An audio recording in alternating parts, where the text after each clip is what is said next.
하나님 말씀 누가복음 9장입니다. 오늘은 누가복음 9장 22절로 27절에 있는 말씀 제가 봉독하겠습니다.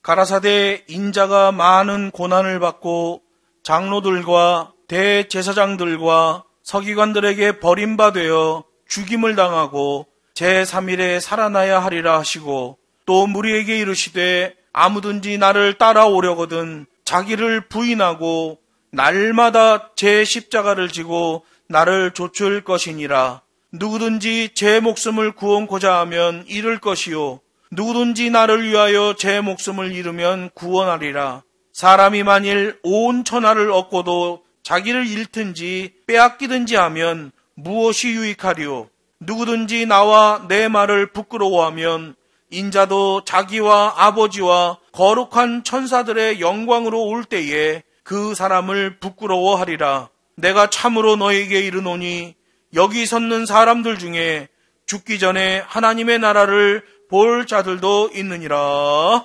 아멘. 본문 말씀을 가지고 고난의 복음을 부끄러워하지 않는 기독교인이라는 제목으로 하나님 말씀을 증거하겠습니다.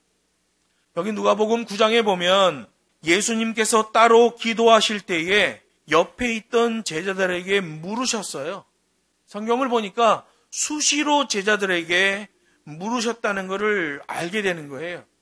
예수님 자신에 대한 정체성을 자꾸 물어보는 겁니다. 예수님의 관심은 제자들의 생각을 점검하는 거예요. 제자들의 사역적 방향성을 잡아주려는 것이죠. 지구에서 달로 우주선을 보낼 때 지구에서 0.01도 각도만 오차가 나면 실제로 약 40km 다른 데 가서 착지를 하게 된다는 거예요. 여러분, 0.1도도 따지기 힘든데 0.01도만 비틀어지면 달에서는 실제로 40km 거리가 차이가 난다는 거예요.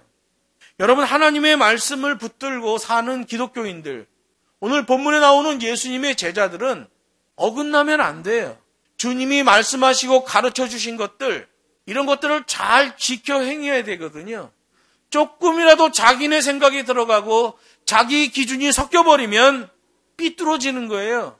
시간이 지나면 지날수록 엄한 데로 가버리는 일이 발생하는 거지요. 예수님이 제자들의 사역적 방향성을 잡아주시려는 것은 통찰력을 갖게 하는 거예요. 예수님이 제자들에게 물으실 때 몰라서 묻는 게 아니에요. 다 알고 계셔요.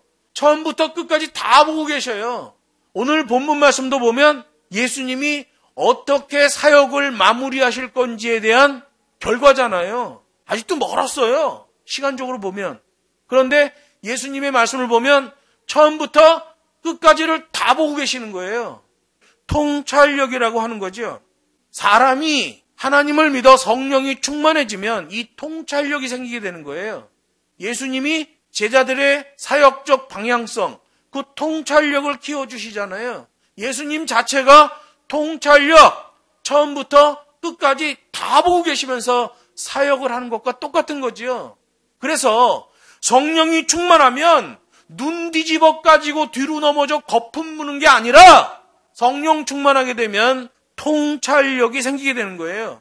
하나님의 은혜를 입어 성령 충만으로 통찰력을 입게 되면 그 사람의 실제 삶에서 자기 관리가 되는 것을 보게 됩니다. 여러분, 성령 충만하면 자기 관리가 돼요. 자기 주변이 정리가 되는 사람들이에요. 자기 주변이 정리가 돼야 다른 사람을 도와줄 수 있는 여백이 나올 거 아니에요. 자기 주변은 다 어질러 놓고 어떻게 다른 사람을 돕는단 말이에요. 자기 것도 처리를 못하는데. 여러분, 예수님이 제자들에게 수시로 사역적 방향성을 잡아주시려고 점검하시는 말씀을 하셔요. 통찰력을 갖게 하시는 거죠. 나중에 교회가 만들어진 다음에 보니까 성령 충만한 역사가 일어나고 정리가 되는 거예요. 인생이 정리가 되는 거예요. 그리고 자기 관리가 되어지더라는 거죠. 여러분, 성경에 보면 성령 충만이 이상하게 일어난 교회가 있어요. 고린도 교회죠. 하나님의 계명으로 성령 충만이 일어난 게 아니라 자기들끼리의 감정 충만이 일어났어요. 자기들끼리의 감정 충만이 일어나면 사단마귀가 잡아먹기 제일 좋습니다. 방어막이 없어요. 통찰력도 없어요. 뭐 어떻게 가는지 몰라. 지금 당장 나한테 쾌락이 되면 좋은 거라고 생각해요. 여러분, 주님은 끝까지 보고 계셔요. 어떻게? 십자가에 달려 돌아가실 것까지 보고 계셔요. 그 결과를 보는 통찰력이 있기 때문에 과정 가운데서 이탈이 안 일어난단 말이에요. 기독교인들도 마찬가지예요. 성경 말씀 하나님의 계명으로 성령 충만의 통찰력이 생기게 되면 과정 가운데 궤도 이탈이 발생하지 않아요. 과정 가운데 문제가 생기고 궤도 이탈이 발생하는 것은 자기 경험, 자기 지식, 자기 감정으로 하기 때문에 그래요. 하늘 기준으로 하는 자는 절대로 그 일이 일어날 수가 없죠.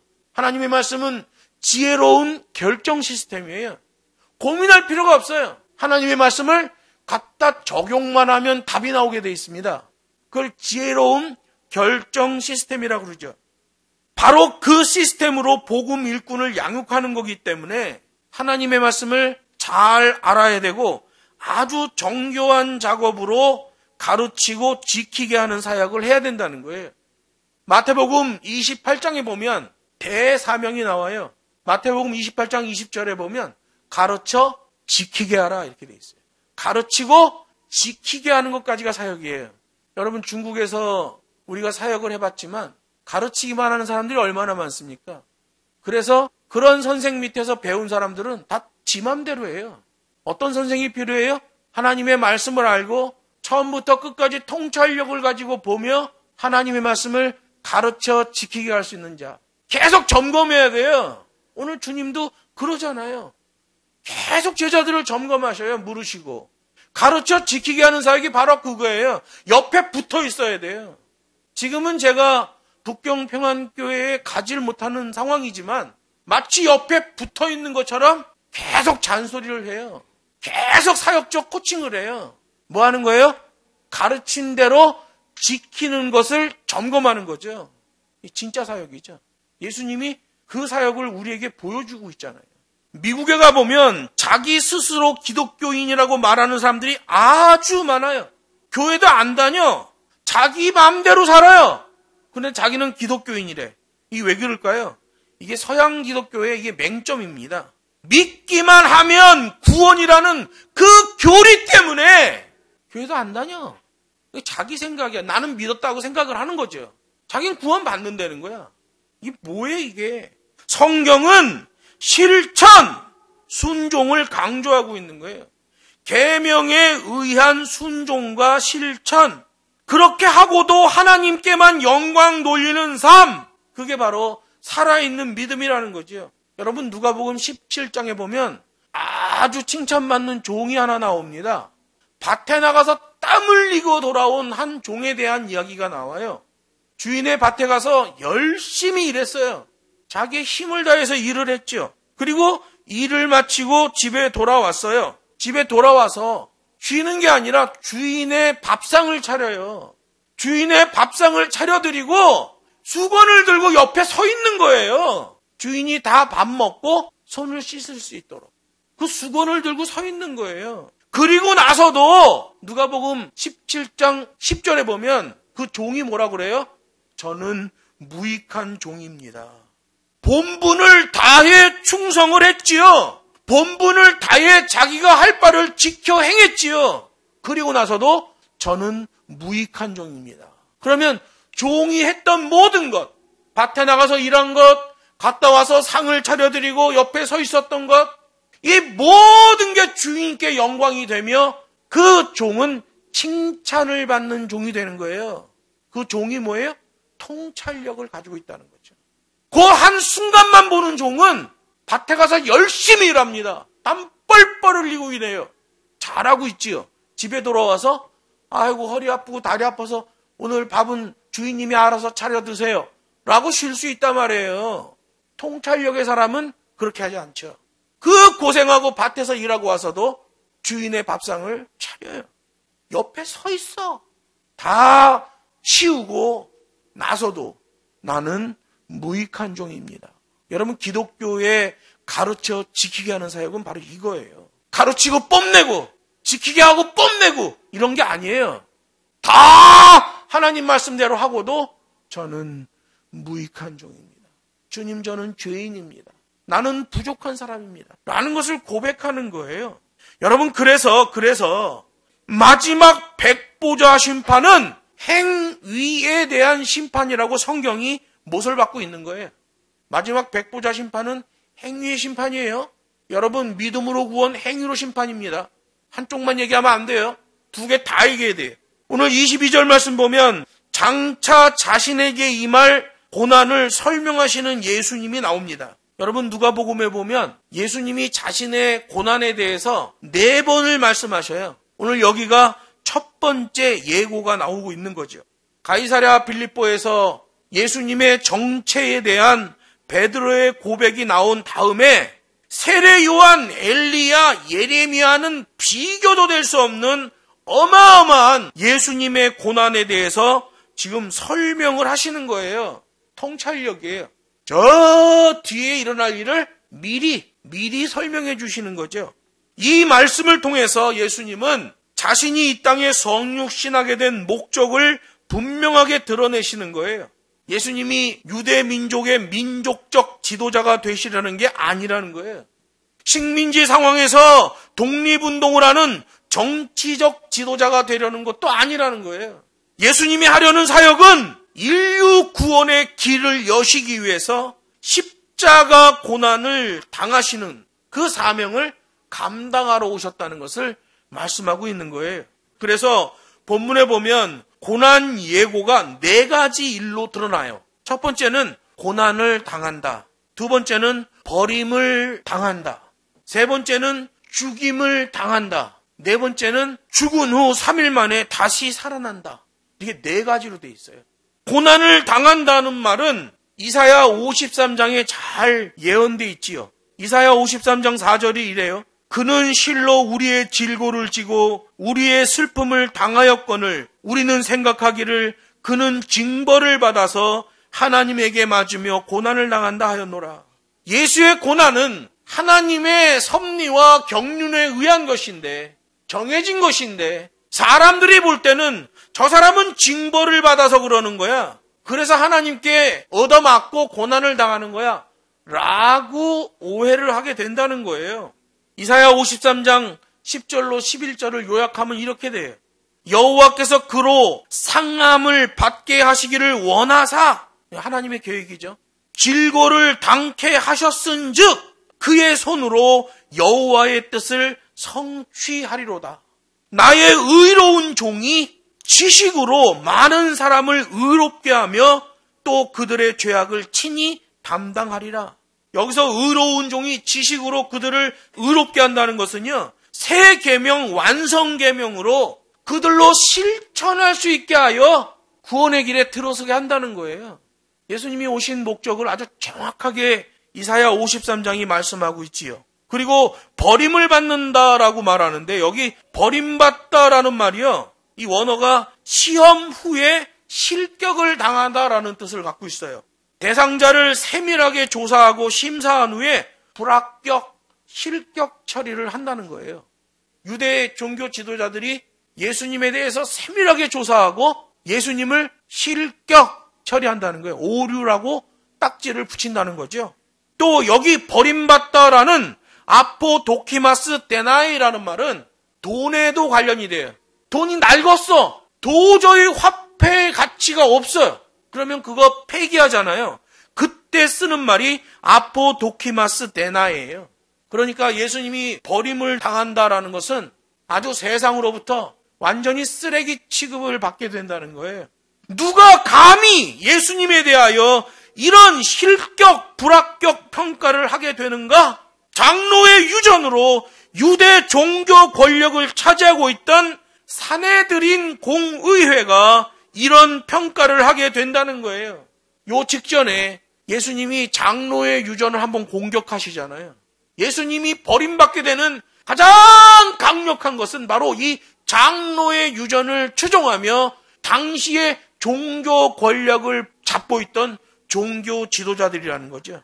그러나 산헤드린 공의회에서는 예수님을 오류 딱지 붙이고 실격 처리했지만 하나님은 그들을 실격 처리해버려요. 그래서 AD 70년에 예루살렘 성전에 돌 위에 돌 하나 남지 않고 다 헐어버리시는 거예요. 그 종교 지도자들, 하나님을 섬긴다고 하면서 실제로는 장로의 유전을 추종하던 그들의 핵심 터전 예루살렘 성전을 싹쓸이 해버리시는 거죠. 여러분, 이 시대도 마찬가지입니다. 우크라이나에 전쟁이 발생하고 거기에 있는 정교회 건물 허물어지는 거 보세요. 여러분, 이 시대에도 실격 처리되는 교회들, 실격 처리되는 성도들이 얼마나 많겠어요. 미국 기독교인의 80%가 교회를 안 다녀요. 자기는 구원받았대. 뭐 가지고?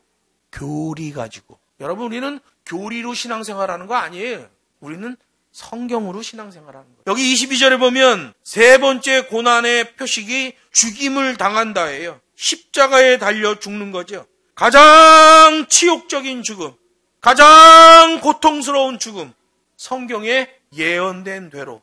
또 고난의 네 번째 표식은 죽은 후 제3일에 살아날 것이다 라는 말이에요. 여기 살아난다라는 말은요, 다른 데는 다 능동태로 돼 있거든요. 여기서는 수동태로 돼 있어요. 예수님이 자기의 능력으로 일어나셔요. 그런데 여기 누가복음에서만 에게르 데나이라는 수동태를 사용해요. 왜 그러냐면 일어나는 그 순간에는 생명의 주 하나님의 능력이 역사된다는 것을 말하고 있는 거예요.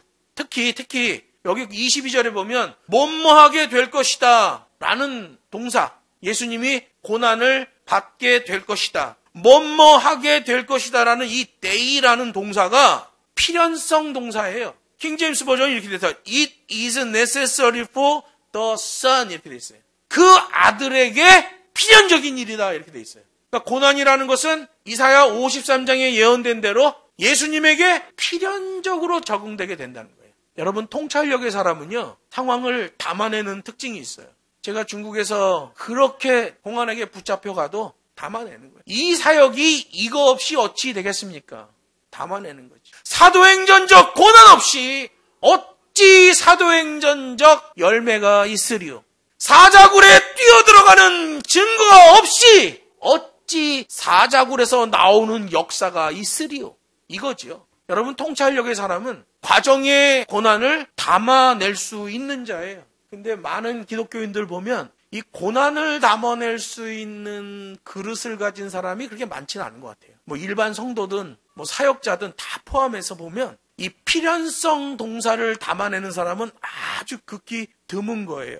반드시 그 고난을 겪게 될 것이다. 예수님이 말씀하신 거예요. 그래서 우리 기독교의 복음은 고난의 복음이 되는 거예요. 우리 기독교의 신학은 고난의 신학일 수밖에 없는 거죠. 그런데 사단마귀는 기독교 신앙생활을 왜곡시켜서 보암직도 하고 먹음직도 한 것처럼 보이게 하는 거예요. 그래서 기독교를 자기 성공의 발판으로 삼으려는 사람들이 나타나는 거죠.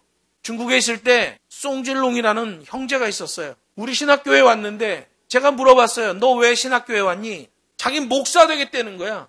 그러냐? 그리고 얼마큼 시간이 지난 다음에 제가 물어봤어요. 너 왜 목사가 되려고 하는 거냐? 그랬더니 자기네 교회 목사가 툭하면 미국 가고 툭하면 한국에 가고 툭하면 외국에 나가고 가면 그냥 막 돈을 가져와가지고 걔네 목사가 왕징에다가 아파트 7채 샀잖아요. 걔네 목사님은 옷 한 벌로 살아가. 그런데 그 많은 선교비 챙겨오는 걸 누가 관리해요? 그 동생이 관리해. 동생 부부는 각각 BMW를 타고 다녀요. 송진롱이라는 그 젊은 청년이 볼 때 자기 목사를 보면서 나도 목사해야겠다라는 생각이 들었대는 거예요. 그래서 신학교 왔어. 우리 신학교에서 한 2년 정도 배우더니 자기는 목사 안 하겠대. 왜? 그랬더니 김능영 목사 이 고생하는 거 보니까 이거 목사하면 안 되겠다는 생각이 들었대. 지금은 그 청년이 뭐 하고 있는지 모르겠어요. 사단마귀는 기독교 신앙생활을 왜곡시켜 보암직도 하고 먹음직도 한 것처럼 보이게 한다는 거예요. 그래서 기독교를 이용하여 자기 성공의 발판을 삼으려는 사람들이 많이 생겨났어요. 그들이 교회를 하고 있어요. 대중을 끌어모으려고 대중들이 원하는 것을 주려고 합니다. 그들은.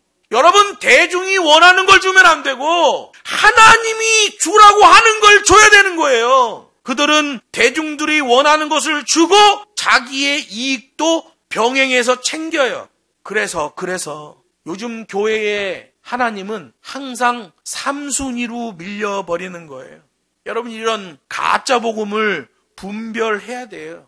이거 세속주의 기독교입니다. 예수님의 고난 죽으심을 알고 삶에 적용하는 자여야 부활의 참 기쁨을 겸손히 수납하고 충성된 삶을 살 수 있는 거예요. 고난과 죽으심, 그 고난의 신학이 없는데 부활의 기쁨을 적용하고 있다면 그건 기복주의입니다. 그건 세속주의예요. 기독교는 그냥 부활의 기쁨의 신학이 적용이 안 돼요. 반드시 앞에 뭐가 있어야 돼요? 고난의 신학이 있어야 돼요. 사도행전적 고난이 없이 어찌 사도행전적 증거가 있겠는가? 사자굴에 들어가는 일이 없이 어찌 사자굴에서 나오는 역사가 있겠는가? 고난의 신학이 없이 어찌 부활의 신학이 존재하겠는가? 그런데 이 시대 많은 교회들은 고난의 신학은 외면한 채 부활의 신학만 좋아하지요. 그걸 번영신학이라고 하는 거예요. 구약시대도 번영신학이 있었죠. 하나님의 진짜 종들은 아주 극소수였어요. 그들은 하나님이 이스라엘 민족에게 내리실 진노에 대해서 선포하고 속히 자세 잡으라고 회개하라고 외쳤어요. 그런데 가짜 선지자들은 그럴 리가 없다. 여호와는 우리를 축복하시고 우리는 여호와의 불변의 선민이다. 절대 하나님이 우리 민족을 칠 리가 없다. 오히려 누가 핍박당해요? 하나님의 말씀을 선포한 그 하나님의 종들이 핍박을 당하게 되죠. 나중에 시간이 지나가 보니까 하나님의 진노가 임하게 되는 걸 보게 되는 거예요. 고난 없이 어찌 부활이 있으리요? 이게 기독교 핵심 어법이잖아요. 사도행전적 고난이 없이 어찌 사도행전적 열매가 있겠는가? 사자굴에 뛰어들어감이 없이 어찌 사자굴에서 나오는 증거가 있겠는가? 누가복음 9장 22절에서 예수님은 이 엄청나게 고난을 당하게 되실 것인데 그 일에 악의적으로 가담하는 자들이 누구인지를 예수님이 열거하셨어요. 성경은 그들이 장로들, 대제사장들, 서기관들이라고 증거하고 있는 거예요. 다 누구예요, 이게? 공통점이 뭐예요? 여호와 신앙 유대 종교 지도자들이죠. 장로들은 지방에 있는 유대 공의회 구성원이었어요. 그래서 유대교 차원에서 보면 지방에 있는 법원 재판 업무를 했던 게 이 장로들이에요. 유대 지역 전 지역에 이렇게 퍼져 있어서 그 그룹마다 장로들이 재판 업무를 관장했죠. 대제사장들, 여기서 복수를 사용하는데요. 이 대제사장은 원래 한 명이잖아요. 구약시대에 보면 대제사장은 한 명이에요. 그 대제사장이 죽으면 그 아들 중에서 대제사장을 한 명 선발하게 돼 있죠. 세습해서 유지하는 거예요. 그래서 대제사장은 종신직이고 세습에 의해 이어지게 되는 거예요. 그러나 로마의 식민지가 된 다음에는 총독에 의해 대제사장이 교체되는 일들이 있었단 말이에요. 그러니까 대제사장이 죽지도 않았는데 그 다음 대제사장을 선발해서 임명해버리는 거죠. 대제사장은 원래 한 명뿐이에요. 그런데 여러 명이 존재하는 거죠. 예를 들어서 예수님이 성전 정화를 2번 하시거든요. 사역 시작할 때쯤에 한 번 하시고 사역 마무리 직전에 한 번 성전 정화를 하셔요. 첫 번째 성전 정화를 할 때에 대제사장이 안나스였어요. 그 소동이 일어난 다음에 안나스가 실각을 합니다. 그래서 대제사장에서 물러나요. 물러났는데도 대제사장이죠. 2차 성전 정화 때는 대제사장의 이름이 가야바예요. 안나스의 사위예요. 그런데 1차 성전 정화와 2차 성전 정화 사이에 3년 동안 무려 4명의 대제사장이 교체가 됩니다. 그래서 안나스와 가야바 사이에 대제사장이 4명이나 존재해요. 그러면 예수님 살아계실 때만 벌써 대제사장이 몇 명의 이름 적힌 사람만 6명이 있는 거죠. 실제로 예수님 사역 끝날 때쯤에 대제사장이 가야바인데 예수님이 대제사장 집에 끌려갈 때 누구네 집으로 가요? 안나스의 집으로 가요. 가야바의 집으로 가는 게 아니라 안나스의 집으로 끌려간다니까요. 대제사장, 그는 연 1회 속죄일에 지성소에 들어갈 수 있도록 인가가 된 사람이에요. 그래서 유대 각 지역에 장로들이 재판을 하는 유대 공동체 공의회가 있었다면 이 산헤드린 공의회는 중앙정부 개념의 공의회지요. 이 대제사장이 의장을 맡게 되는 거예요. 또 서기관들이 있어요. 여기 서기관들에 대해서 예수님이 언급하시는데 이건 진짜 서기관을 말하는 게 아니에요. 진짜 서기관은 어떤 사람들이에요? 하나님의 말씀을 필사하는 사람들이죠. 그런데 예수님 당시에는 바리새인들이 득세를 했습니다. 상당히 득세를 해갖고 바리새인들이 서기관 관직까지 다 차지해버리는 거예요. 요즘 우리나라는 비슷하죠? 검찰이 막 온 국가기관에 다 들어가서 수장 역할을 하잖아요. 검찰은 기소를 하는 사람이잖아요. 근데 검찰하다 갑자기 옷을 벗더니 국가기관장, 막 금융위원장 이런 데로 가버리는 거야. 이상하잖아요. 예수님 공생의 사역 때도 이런 일이 벌어진 거예요. 서기관 그러면 성경을 필사하는 사람들인데 율법사 랍비들이 서기관이라고 하네? 바리새파가 회당을 중심으로 유대 종교 권력을 잡으면서 서기관 직분까지 장악했어요. 그래서 여기서 서기관들 그러면 성경 필사자들을 얘기하는 게 아니라 바리새인들을 말하는 거예요. 그래서 복음서에 등장하는 대부분의 서기관들은 바리새인들이었다는 거예요. 성경의 기록에 보면 이래. 바리새인과 서기관들이 예수님께 나왔다. 이렇게 돼 있어요. 이상하게 바리새인과 서기관들이 같이 와 예수님한테. 왜 그래요? 서기관 직분까지 바리새인들이 거의 불법으로 장악하고 있는 거죠. 장로들, 대제사장들, 서기관들, 이들이 예수님을 핍박하고 고난에 빠뜨리는 주범들이라는 거예요. 바로 이 사람들이 산헤드린 공의회에 큰 영향력을 행사하던 사람들이라는 거예요. 산헤드린 공의회는 72명으로 구성돼요. 유대 종교적 차원에서 사법권과 행정권을 완전히 움켜쥐고 강력한 영향력을 행사를 하던 산헤드린 공의회예요. 이들은 유대 종교 지도자들이죠. 여호와 종교를 가르치고 실천해야 하는 사람들인데 실제로는 방해 세력이었다는 거죠. 하나님이신 예수님을 오류 딱지 붙여버리고 죽이는 일을 자행했다는 거예요. 왜 그럴까요? 돈과 권력 때문에 그렇죠. 그래서 여러분 종교가 만몬주의에 빠지게 되면 비극 중에서도 최악의 비극이 되는 거예요.